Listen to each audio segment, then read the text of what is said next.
entrou por esta porta de travessa. Procurou diretamente o catedrático, disse-lhe de sua pretensão e deixou seu currículo para análise. Dias depois foi chamado. Assinou seu primeiro contrato com a Universidade do Recife. Iniciou-se na universidade justamente no curso de pedagogia. Estava na sua seara. Fez experiências pedagógicas. Iniciou-se na pesquisa. Projetou um laboratório para trabalho prático dos alunos. Apresentou este projeto ao Conselho Técnico, que era assim chamado. Foi negado 3 anos seguidos. Na terceira negação, o Monsenhor Salles, diretor da Faculdade de Filosofia do Recife, comunicou-lhe a decisão negativa do Conselho Técnico. E o que é mais grave? Pasme. O Monsenhor Salles, diretor da faculdade, justificou a posição dos conselheiros. Paulo, aprovando sua proposta, os alunos certamente irão exigir o mesmo dos outros professores. Disse-lhe o diretor. E como vai ser? Você é jovem, idealista, está começando agora, se dispõe a assumir este trabalho a mais. No tempo, era exigido dos professores somente 8 horas semanais, 8 horas de aulas semanais. Não precisava mais de trabalho. O professor não precisava mais fazer outro trabalho na universidade. Era assim. Mas seus colegas de trabalho, com seus consultórios, bancas de direito montadas, não vão querer vir aqui para satisfazer os alunos. Lembro que àquela altura, eu já disse, era somente 8 horas de aula que se exigia. Destas 8 horas, que eram em sala de aulas, e as 2 restantes livres, eles faziam atendendo os seus clientes nos consultórios e outros e por aí. Em tese, Paulo não desanimou, continuou sua luta. Muitas águas correram. Paulo estava sempre a criar condições para seus alunos crescerem. Naquele vídeo que vocês viram agora, teve um depoimento nesse sentido de um ex-aluno. Como chefe do departamento de psicologia, reuniu um grupo de psicólogos, bolsistas da universidade e iniciou uma linha de pesquisa.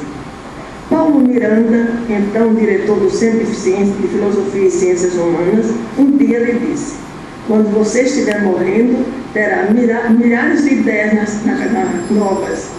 Desculpe. Quando você estiver morrendo, terá milhares de ideias novas na cabeça e dezenas de projetos de pesquisa na mesa de cabeceira. Isso era verdade. Ele estava sempre fazendo um novo projeto.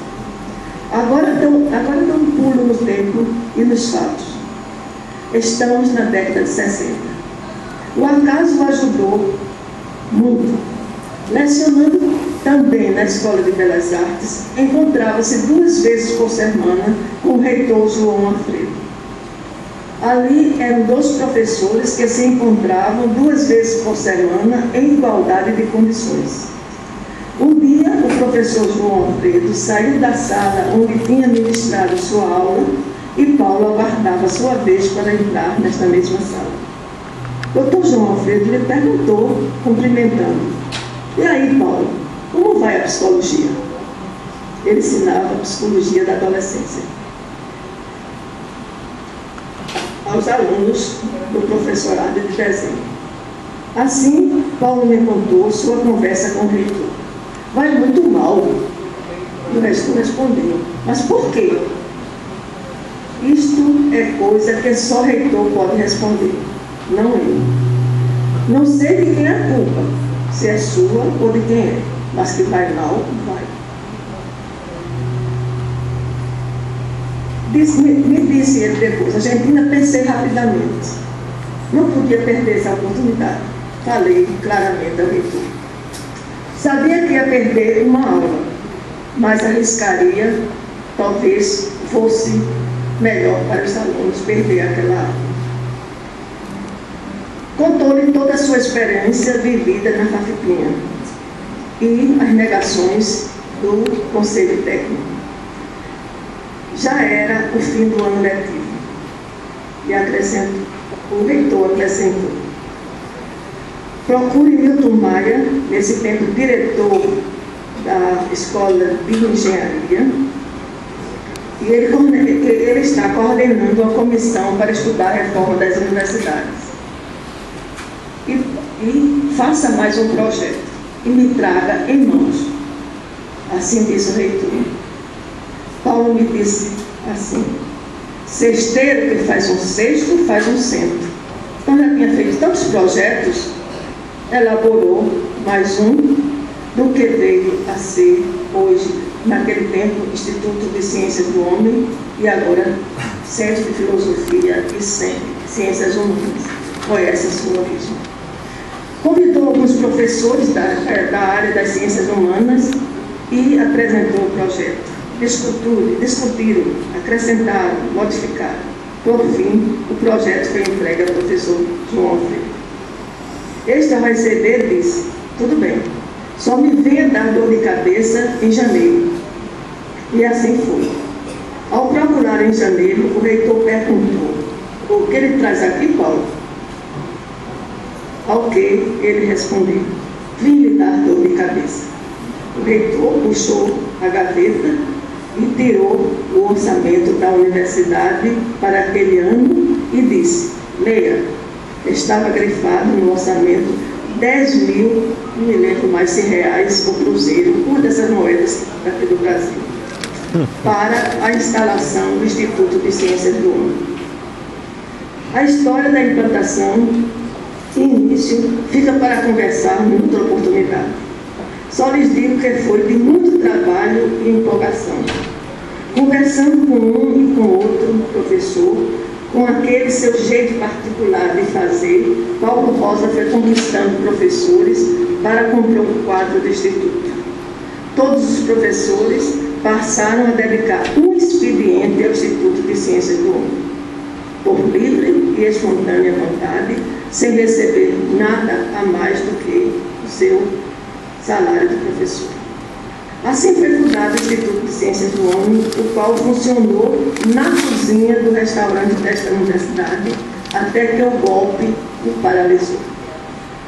Era avançado demais para não ser subversivo o Centro de Estudo da Universidade.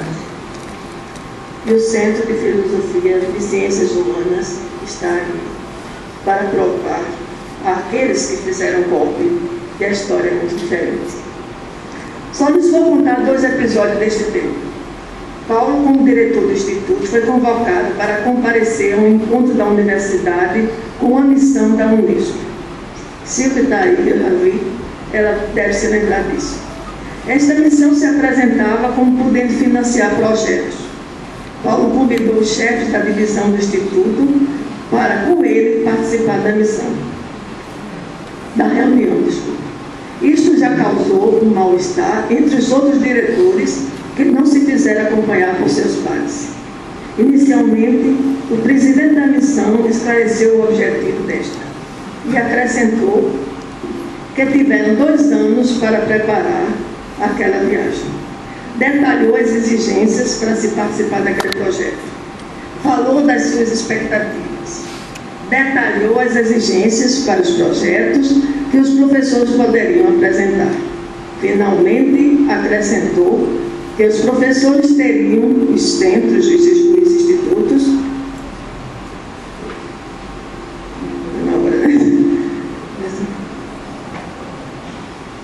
teriam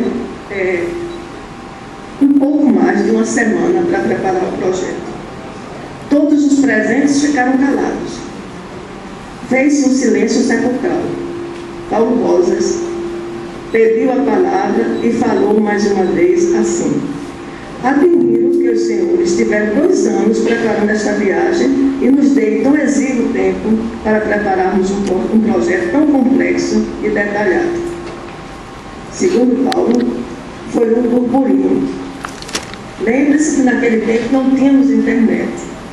Todos os equipamentos viria ou da Europa ou dos Estados Unidos.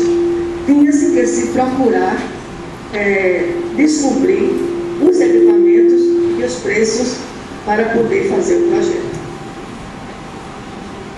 Censura por toda parte. Paulo, como você fala uma coisa dessa a representantes da Unesco? Falou um dos seus colegas. O chefe da missão pediu a palavra e disse: o professor tem razão, devemos pensar melhor. O presidente da mesa convidou a todos para um cafezinho e interrompeu a reunião. Paulo arcou com uma reclamação generalizada. Não adiantava comentar. Era a Unesco, podia exigir. Como era que ele dizia uma coisa dessa? A Unesco podia exigir. Aos pobres professores nordestinos, ela estava a obedecer. Essa era a visão de então. Volta-se ao plenário. O chefe da missão, mais uma vez com a palavra, falou: o professor Rosa está certo. Discutimos agora e o prazo será estendido, se não me engano, para 3 meses. Paulo era assim. Ele não deixava passar as coisas se fosse para o bem da universidade, para o bem da educação. O outro episódio que eles querem contar se deu já na ditadura. O Instituto havia celebrado um convênio, Instituto de Ciência do Homem, tinha celebrado um convênio com o Departamento de Recursos Humanos da SUDEM. Estava em pleno desenvolvimento. Veio o golpe e tudo ficou parado. Assumiu o Departamento de Recursos Humanos a professora Maria do Carmo Miranda, substituindo Nailton Santos. Maria do Carmo era companheira de Paulo desde que ele entrou para a universidade. Mesmo depois que entrou na universidade, depois de conversar com os outros professores do Instituto de Ciência do Homem, Paulo foi procurar a professora Miranda para lhe falar sobre o convênio e seu desenvolvimento e sobre o quadro de pessoal a ele vinculado. Ela enfatizou as boas referências que tinha ao trabalho desenvolvido no Instituto e que não tinha nada contra o seu pessoal. É o pessoal de Paulo. Eram os professores e colegas, mas ela disse assim: não tenho nada contra o seu pessoal. Fique tranquilo. Neste mesmo dia, assim conta, foi ao 4º Exército, denunciou Paulo e o Instituto e o convênio. 2 dias depois, chegou um caminhão do Exército e levou tudo o que estava à nossa disposição por conta do convênio. Ou seja, livros de estatística, psicologia, sociologia, etc. Testes psicológicos, equipamento de laboratório, etc. Tudo foi levado. Até mesmo os cronômetros que usávamos para marcar o tempo dos testes, quando aplicávamos em trabalho de pesquisa. Paulo me disse: não me contive, e perguntei: o Exército agora vai marcar corrida de cavalo? O tenente fechou a cara e o semblante e nada disse. Aqui lhes apresentei alguns flashes da vida de Paulo dedicada à educação. Mas a educação para ele não era pensar, transmitir conhecimento. Seria inócuo esse tipo de aprendizagem, dizia ele. Como Paulo Freire, era a educação libertadora, crítica, democrática, que levava o aluno a caminhar com seus próprios pés e assim assumir sua cidadania que Paulo perseguia. Dentro dessa perspectiva, ele, com Germano Coelho e tantos outros, fundaram, inclusive eu, fundaram o Movimento de Cultura Popular. Lá, ele queria realmente fazer uma coisa para os menos favorecidos. E foi ele quem preparou os primeiros